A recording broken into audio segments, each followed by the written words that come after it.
नमो योगे सर्वसावनम प्रथम तीर्थंकर ऋषभनाथ भगवान की जय हो। आज के अंतिम तीर्थंकर मुनीश्वरनाथ भगवान की जय हो, जय हो, जय हो, जय हो। आप सोच रहे होंगे मुनीश्वरनाथ भगवान अंतिम तीर्थंकर है, मेरे काल में चलिए, मैं आपको मेरे काल में लेके चलती हूँ। मैं जनक नंदिनी हूँ, राज दुलारी हूँ, मिथिला की राजकुमारी हूँ, मैं राम प्यारी हूँ। आप समझ गए होंगे मैं कौन हूँ, पहचान ही लिया होगा। ये अग्नि परीक्षा हो रही है मेरी। ओम जय जय जय जय जय जय जय जय ऋषभ देवाय नमः, जय हो ऋषभ देवाय नमः, जय हो ऋषभ देवाय नमः, जय हो ऋषभ देवाय नमः, जय हो ऋषभ देवाय नमः। ओम जय हो जय हो जय हो जय हो जय हो जय हो ऋषभ देवाय नमः। अभी मैं अब आपको मेरा परिचय, पूर्ण परिचय देती हूँ। मैं भाग्यशाली स्त्री, सौभाग्यशाली स्त्री इस संसार की, लेकिन मेरे भी कर्मों में बहुत मुझे घेरा था।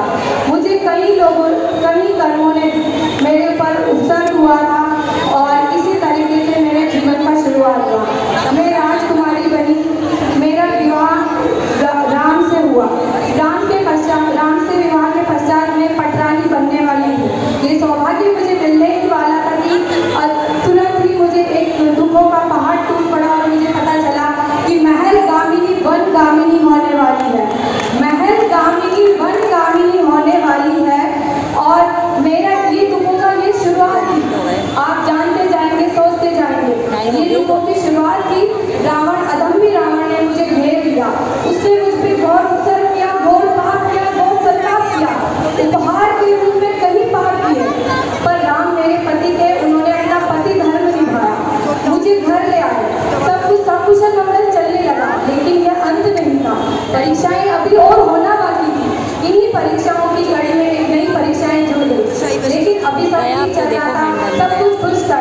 मैं और राम मिले और मैं गर्भवती बनी। मुझे दोहला हुआ जिन दर्शन का।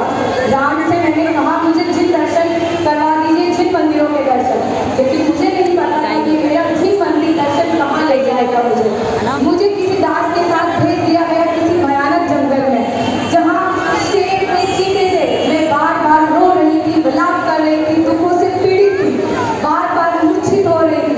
मुझे बचाने वाला कोई नहीं था, गर्भवती थी, इस वजह से मुझे और अत्यंत पीड़ाएं हो रही थी।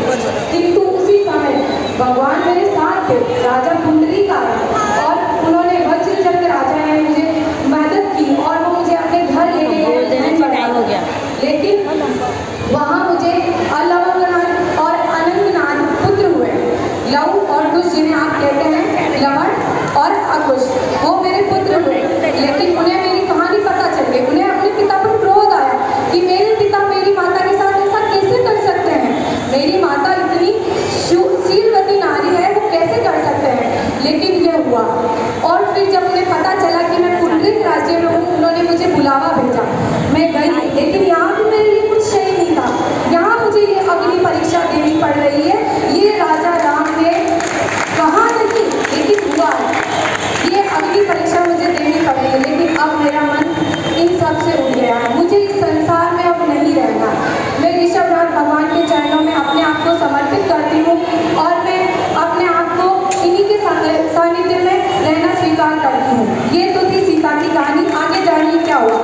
सीता यहाँ से जाएंगे, मतलब वो 16वें स्वर्ग में यज्ञ बनी और इसी के साथ ये तो हो गया। अब आज मेरी 4 लाइनें सुन लीजिए, लास्ट थोड़ा ज़्यादा हो गया, सॉरी फॉर दैट।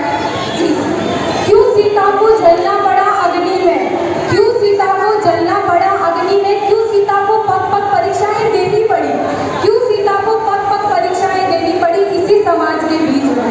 क्योंकि वो शीलवती थी, गुणवती थी, वो समाज नारी थी, वो नारी गौरव थी, समाज गौरव थी। क्योंकि उसने समाज का मान रखा, उसने प्रजा का मान रखा। इसलिए यही थी सीता की कथा, यही थी सीता की कथा। जय जय।